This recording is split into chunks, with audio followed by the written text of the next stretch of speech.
Alright people, let's talk Bitcoin. It's been stuck in a holding pattern, bouncing around like a bad Tinder date. We're talking weeks of sideways movement, barely budging above or below the $58,000 mark. It's enough to make even the most zen crypto enthusiasts sweat. Meanwhile, the US just dropped its latest inflation numbers, and let's just say they're not pretty. Prices are still climbing and the Fed is under pressure to raise interest rates. This has the stock market freaking out, and guess what? Bitcoin's feeling the heat too. So what's the deal? Is Bitcoin finally losing its mojo? Or is this just a temporary setback before it blasts off to the moon? Buckle up, folks, because we're diving deep into the wild world of Bitcoin. Let's talk about the funding rate, that mysterious number that has Bitcoin traders glued to their screens. Basically, it's the cost of holding a leveraged Bitcoin position in the futures market. When the funding rate is positive, it means more people are bullish and willing to pay a premium to go long. But here's the kicker. Lately, the funding rate has been negative. Negative funding rate? That's right, folks. It means more traders are betting against Bitcoin, shorting it like there's no tomorrow.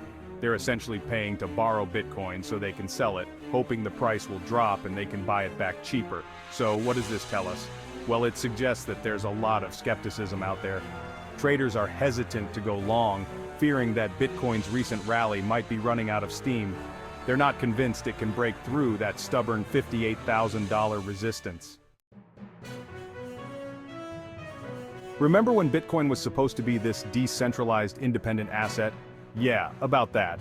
Turns out Bitcoin's not immune to the whims and fancies of Wall Street. In fact, it's been moving more and more in sync with the US stock market, especially tech stocks. And guess what? The stock market is having a bit of a meltdown right now. Inflation is soaring, interest rates are rising, and investors are running for the hills. Tech stocks, in particular, are getting hammered, and Bitcoin is getting caught in the crossfire. This correlation with traditional markets is a double-edged sword for Bitcoin. On the one hand, it shows that Bitcoin is becoming more integrated into the global financial system. But on the other hand, it means that Bitcoin is vulnerable to the same macroeconomic headwinds that are battering traditional assets. Let's talk about the elephant in the room, the Federal Reserve. This powerful institution controls the US money supply, and its decisions have huge implications for the entire global economy, including Bitcoin. Right now, the Fed is facing a tough choice. Inflation is at a 40-year high and the pressure is on to raise interest rates to cool things down. But raising rates too quickly could trigger a recession. It's a delicate balancing act, and the outcome is anyone's guess. So, where does Bitcoin fit into all of this? Well, some argue that Bitcoin could benefit from the Fed's predicament. After all, Bitcoin is often seen as a hedge against inflation, a digital gold that can preserve its value when fiat currencies are losing purchasing power. However, others argue that rising interest rates could hurt Bitcoin. Higher rates make it more expensive to borrow money, which could dampen demand for risky assets like cryptocurrencies. Section 5. ETF outflows. Are institutional investors jumping ship? Remember all that hype about institutional investors piling into Bitcoin? Yeah, well, the party might be winding down. Recent data shows that investors have been pulling money out of Bitcoin ETFs, those exchange-traded funds that track the price of Bitcoin. Now, it's not time to panic just yet. These outflows could be temporary, driven by short-term profit-taking or concerns about the broader market volatility, but they could also be a sign that institutional investors are losing their appetite for Bitcoin. If institutional investors start to ditch Bitcoin en masse, it could create significant downward pressure on the price. After all, these big players have deep pockets and can move markets with their trades. So, keep an eye on those ETF flows, folks, because they could tell us a lot about the future direction of Bitcoin. Section 6. Regulatory headwinds. Can Bitcoin navigate the global crackdown? Let's face it, governments around the world are starting to freak out about Bitcoin. They're worried about its decentralized nature, its potential for illicit activities, and its impact on their own monetary sovereignty.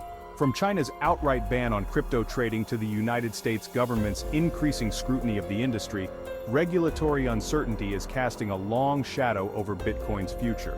The lack of clear regulatory frameworks is making it difficult for businesses to operate in the crypto space, and it's scaring away some potential investors.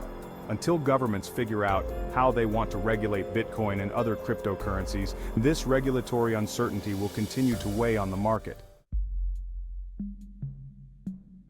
Section 7. Whispers from the Options Market. What are Bitcoin traders betting on? To get a sense of where Bitcoin might be headed next, let's take a peek at the options market. This is where traders buy and sell contracts that give them the right, but not the obligation, to buy or sell Bitcoin at a specific price in the future. By analyzing the prices of these options contracts, we can get a glimpse into what traders are thinking and how they're positioning themselves.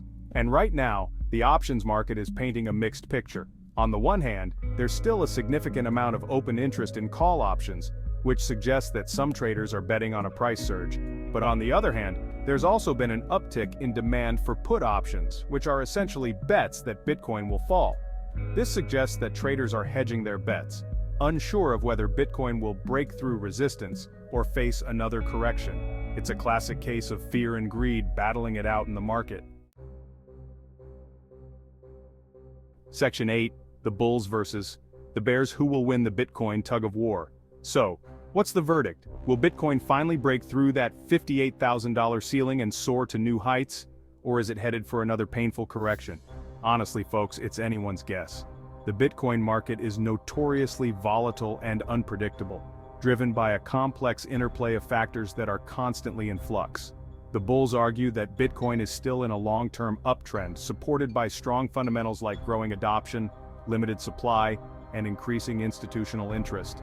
They believe that the recent pullback is just a healthy correction, a chance to shake out weak hands before the next leg up. The bears, on the other hand, point to the negative funding rate, the ETF outflows, and the regulatory headwinds as signs that the Bitcoin bull market is losing steam. They argue that Bitcoin is overvalued and due for a significant correction. Section 9. The road ahead, navigating Bitcoin's uncertain terrain.